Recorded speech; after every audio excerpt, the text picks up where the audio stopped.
അസ്സലാമു അലൈക്കും. കഴിഞ്ഞ ക്ലാസ്സിൽ നമ്മൾ എറ്റിക്കറ്റ് എന്ന വിഷയത്തോടെയാണ് അവസാനിച്ചത്. ഇനി അതിൻ്റെ തുടർച്ച നിലയ്ക്ക് ഇമെയിൽ എറ്റിക്കറ്റ്, ഇമെയിലുമായി ബന്ധപ്പെട്ട് പാലിക്കേണ്ട ചില മര്യാദകൾ. ഇത് നമുക്കറിയാവുന്ന ഒരു വിഷയം തന്നെയാണ്.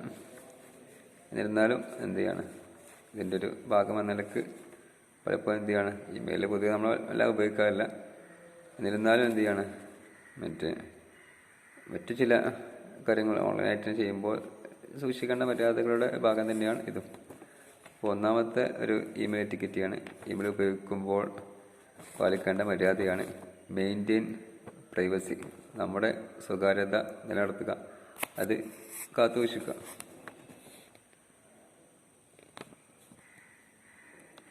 If you are sending a message to a group of people, നമ്മൾ ഒന്നിൽ കൂടുതൽ പേർക്ക് മെസ്സേജ് അയക്കുകയാണെങ്കിൽ you need to protect the privacy of your list.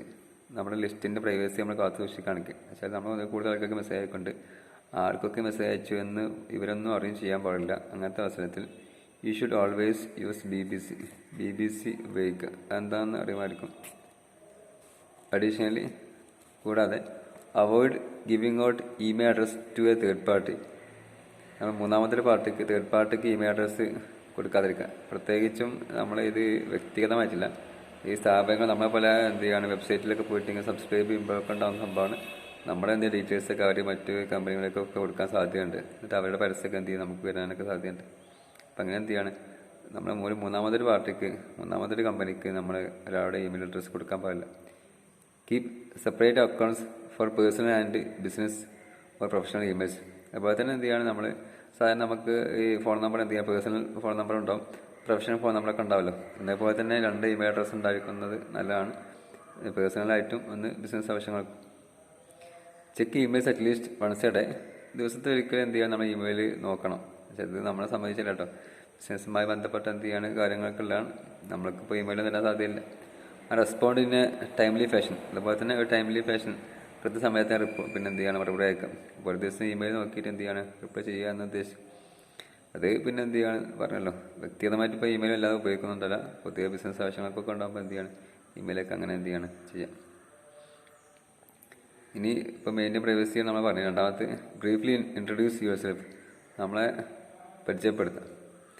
Do not assume the person receiving your email knows who you are. നമ്മൾ email അയക്കുമ്പോൾ ആർക്കാണോ നമ്മൾ അയക്കുന്നത് അയാൾക്ക് നമ്മെ അറിയാമെന്ന് നമ്മൾ വിചാരിക്കരുത്. വെച്ചിട്ടുണ്ടെങ്കിൽ നമ്മൾ പുതിയ ആൾക്ക് മെസ്സേജ് അയക്കുമ്പോൾ, ഇമെയിൽ അയക്കുമ്പോൾ അയാൾക്ക് നമ്മൾ അറിയാമെന്ന് നിലക്കാൻ പറയരുത്. അയാൾക്ക് നമ്മൾ അറിയില്ലെങ്കിൽ അത് പരിചയപ്പെടുത്തണമെന്നാണ് ഉദ്ദേശിച്ച് വെറുതെ കത്തിക്കരുത്. അപ്പോൾ റിമെമ്പർ മീറ്റിംഗ് യു, അല്ലെങ്കിൽ അയാൾ നമ്മളെ കണ്ടുമുട്ടിയെന്ന് ഓർക്കുന്നുണ്ടാവുമെന്ന് വിചാരിക്കരുത്. ചിലപ്പോൾ നമുക്ക് ചെറുതായി അറിയാവുന്ന ഒരാളായിരിക്കും അയാൾ. അയാൾക്ക് നമ്മെ അറിയാമെന്ന്, അല്ലെങ്കിൽ അയാൾ നമ്മെ ഓർക്കുന്നുണ്ട് നമ്മൾ വിചാരിക്കും, പക്ഷെ ഓർക്കുന്നുണ്ടാവില്ല. അപ്പം അങ്ങനെ ചെയ്യരുത്. നമ്മൾ ഒരാൾക്ക് ഇമെയിൽ അയക്കുമ്പോൾ അതൊരു ഇൻട്രൊഡക്ഷൻ നല്ലതാണ് എന്നാണ് ഉദ്ദേശിച്ചത്. If you R uncertain whether the recipient recognises your email address. നമുക്ക് ഉറപ്പില്ലെങ്കിൽ ഈ റെസിപ്പിയൻറ്റ്, ചില ഇമെയിൽ സ്വീകർത്താവ്, ചില ആൾക്കാർ നമ്മൾ അയക്കുന്ന അയാൾ അയാൾക്ക് നമ്മുടെ ഇമെയിൽ അഡ്രസ്സ് തിരിച്ചറിയാൻ പറ്റുകയില്ലേ എന്ന് നമുക്കൊരു സംശയം ഉണ്ടെങ്കിൽ, ഒരു നെയിം അല്ലെങ്കിൽ നമ്മുടെ പേര് ഓർമ്മ ഉണ്ടോ എന്നൊക്കെ നമുക്ക് സംശയം ഉണ്ടെങ്കിൽ, include a simple reminder of who you are. നമ്മൾ ആരാണ് എന്ന് ഒന്ന് ഓർമ്മിപ്പിക്കുക. In relation to the person you are reaching out to. നമ്മൾ മെസ്സേജ് അയക്കുന്ന വ്യക്തിക്ക്. ചിലപ്പോൾ നമ്മൾ ജോലി ആവശ്യത്തിലൊക്കെ പണ്ട് പരിചയപ്പെട്ട ഒരു വ്യക്തിക്ക് ഇമെയിൽ അയക്കായിരിക്കും. അപ്പോൾ അയാളെ ചിലപ്പോൾ ഒരുപാട് ആളെ പരിചയപ്പെടുന്ന ആളായിരിക്കും. അപ്പോൾ അയാളെ നമ്മളെ പണ്ട് കണ്ട് സലാം പറഞ്ഞുകൊണ്ട് അയാൾക്ക് നമ്മൾ അറിയാമെന്ന് വിചാരിച്ചുകൊണ്ട് വെറുതെ മെസ്സേജ് അയക്കരുത്. അപ്പോൾ ഒന്ന് ചെറുതായിട്ട് ഒന്ന് പരിചയപ്പെടുത്തി കൊടുക്കുക. പണ്ട് കണ്ട ആളാണ്, അതല്ലെങ്കിൽ എന്നൊക്കെ പറഞ്ഞിട്ട് ഒരു ഇൻട്രഡക്ഷൻ, സെൽഫ് ഇൻട്രഡക്ഷൻ വേണമെന്നാണ് ഉദ്ദേശിച്ചത്. ഇതും പറയാമല്ലോ, ഇത് ബിസിനസ് ആവശ്യങ്ങളുമായി ബന്ധപ്പെട്ട ഇമെയിലാണ്, പേഴ്സണൽ അല്ല എന്ന് പറയാമല്ലോ. അടുത്ത മൂന്നാമത്തെ മര്യാദ, be clear in your subject. വിഷയത്തിലൊരു വ്യക്തത വേണം. ഇത് inboxes being clogged by hundreds of emails a day. ഒരു ദിവസം ഇൻബോക്സിലൊക്കെ 100 കണക്കിന് ഇമെയിൽ വരും. നമ്മുടെ ഏതെങ്കിലും വെബ്സൈറ്റിൽ പോയി സബ്സ്ക്രൈബ് ചെയ്ത ഇമെയിൽ വന്നുകൊണ്ടേയിരിക്കും. ആ ഒരു അവസരത്തിൽ it is crucial that your subject line gets point. നമ്മുടെ സബ്ജക്റ്റ് ലൈന് പോയിന്റ് വേണം. സബ്ജക്റ്റ് ലൈൻ മറ്റൊരു ഗെറ്റ് ദ പോയിൻ്റാണ് വെച്ചാൽ പോയിന്റിലേക്ക് കടന്നു തരണം. അപ്പോൾ ഒരു കൃത്യമായിട്ടുള്ള എന്ത് ചെയ്യണം, സബ്ജക്റ്റ് കൊടുക്കണം, സബ്ജക്റ്റ് ലൈൻ കൊടുക്കണം എന്നാണ് ഉദ്ദേശിച്ചത്. ചിലർക്ക് ഇഷ്ടംപോലെ മെയിൽ വന്നുകൊണ്ടിരിക്കുന്നുണ്ടോ, ഒക്കെ പാടെ എന്ത് ചെയ്യാൻ നോക്കാൻ സമയം ഉണ്ടല്ല. അപ്പോൾ നമ്മൾ സബ്ജക്റ്റ് ലൈൻ എന്ത് ചെയ്യാണ്, അത് കണ്ടിട്ട് അയാൾ പെട്ടെന്ന് ശ്രദ്ധയിൽപ്പെടും. അത് വായിച്ചൊക്കെ നടത്താം. It should be reasonably simple. ആ സബ്ജക്റ്റ് ലൈന് പൊതുവെ എന്ത് ചെയ്യാണ്, ഒരു ന്യായമായ രൂപത്തിൽ സിമ്പിൾ ലളിതമായിരിക്കണം. And descriptives of what you are written about. നമ്മൾ descriptive of what you are written about, നിങ്ങൾ എന്താണോ എഴുതിയിട്ടുള്ളത് അതിനെക്കുറിച്ച് ഡിസ്ക്രിപ്ഷൻ കൂടി ആണ് എന്ന് വെച്ചിട്ടുണ്ടെങ്കിൽ സിമ്പിളാവും വേണം. എന്നാൽ എന്ത് ചെയ്യാണ്, നമ്മൾ ആ കണ്ടന്റിൽ എന്താണ് എന്നതിൻ്റെ ഒരു ഷോർട്ട് രൂപം, അതല്ലേ അതിൻ്റെ ഒരു ഡിസ്ക്രിപ്ഷനായിട്ടാണ് സബ്ജക്റ്റിൽ കൊടുക്കാം. അത് സ്വാഭാവികമായിട്ട് അങ്ങനെ തന്നെ ആയിരിക്കും. ജോലി ആവശ്യത്തിലാണെങ്കിൽ ജോലി ആവശ്യം എന്ന് കൊടുക്കുക, മറ്റു വേറെ എന്തെങ്കിലും ആണെങ്കിൽ എന്ത് ചെയ്യാണ്, ആ വിഷയം കൊടുക്കുക. നമ്മളെന്ത് ചെയ്യാണ്, കണ്ടന്റ് എന്താണോ ആ കണ്ടന്റിനെ സൂചിപ്പിക്കുന്ന ലളിതമായ രൂപത്തിൽ സബ്ജക്റ്റിൽ കൊടുക്കണം. എന്നാലും അത് ക്യാച്ച് ചെയ്യാൻ പറ്റുള്ളൂ എന്നാണ് ഉദ്ദേശിച്ചത്.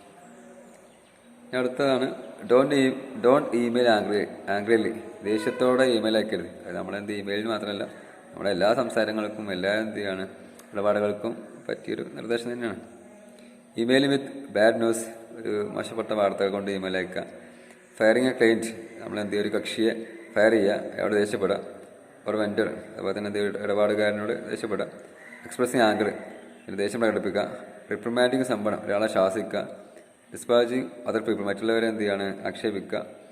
ഇതൊക്കെ ഇനി ഇമെയിലുകളിൽ ആർ ഓൾ മേജർ നോനോസ്. ഇതൊക്കെ പ്രധാനപ്പെട്ട നോനോസാണ്. നോനോസ് എന്ന് വെച്ചാൽ ചെയ്യാൻ പാടില്ലാത്ത കാര്യങ്ങളാണ്. ചില ഉദ്ദേശങ്ങൾ തന്നെ നമ്മളെന്ത് ഇമെയിൽ അയക്കുമ്പോൾ മര്യാദക്ക് എന്ത് ചെയ്യണം, ഒരു മര്യാദയുടെ ഭാഷയിലാണ് ചെയ്യേണ്ടത്. ഇപ്പോൾ ഒരാളുടെ ശത്രുവാണെങ്കിൽ പോലും എന്ത് ചെയ്യാണ്, അയാളെ ഇമെയിൽ അയക്കുമ്പോൾ എന്ത് ചെയ്യരുത്, അങ്ങനെ ദേഷ്യത്തിൽ പിന്നെ ഇങ്ങനെ പറയരുതെന്ന ഉദ്ദേശം. പിന്നെ നമുക്കറിയാവുന്ന കാര്യത്തിനാണ് മുഖത്ത് നോക്കിയിട്ട് എന്ത് ചെയ്യുക, പൊതുവെ നമ്മൾ ദേഷ്യപ്പെടുമ്പോൾ ദേഷ്യം തന്നെ ശരിക്കും നിയന്ത്രിക്കാൻ വേണ്ടത്. മുഖത്ത് നോക്കി എന്ത് ചെയ്യാണ് നമ്മൾ, ഇനിയിപ്പോൾ ദേഷ്യത്തിൽ പറയാമെങ്കിൽ പോലും അങ്ങനത്തെ കാര്യങ്ങളൊന്നും ഇമെയിൽ അയക്കുമ്പോൾ എന്ത് ചെയ്യരുത്, പറയരുത് എന്നാണ് ഉദ്ദേശം. ഇനി അടുത്തൊരു എറ്റിക്കറ്റാണ് avoid using short cuts to real words, emotions, jargons or slang. നമ്മൾ ഈ ഷോർട്ട് കട്ട് ഉപയോഗിക്കാൻ പറ്റില്ല. ചില ഷോർട്ട് ഭാഷ ഉപയോഗിക്കാൻ പാടില്ല.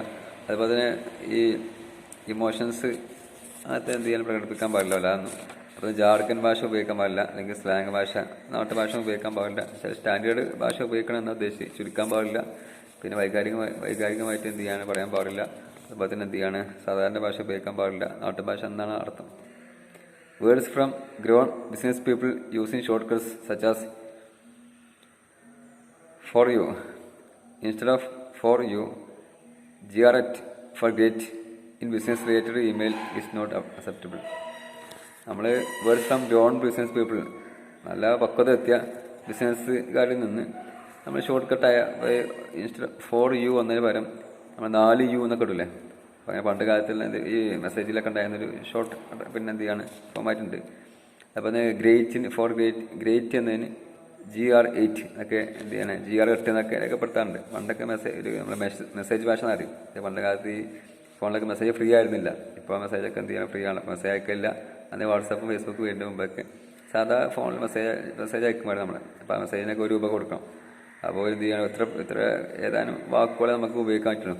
ആ വാക്ക് കഴിഞ്ഞാൽ പിന്നെ അടുത്ത മെസ്സേജ് അയച്ചാൽ പോവാം. അപ്പോൾ അതിന് വീണ്ടും ₹1 കൊടുക്കണം.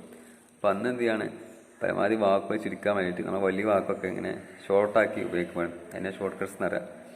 അപ്പോൾ അത് ഈ ബിസിനസ് ഇമെയിൽ ഉപയോഗിക്കരുത് എന്നാണ് ഉദ്ദേശിച്ചത്. പിന്നെ അതിൻ്റെ ആവശ്യമൊന്നുമില്ല, കാരണം ഇപ്പോൾ ഫ്രീ ആണല്ലോ, നെറ്റിലൂടെയൊക്കെ നമ്മൾ ചെയ്യുന്നത്.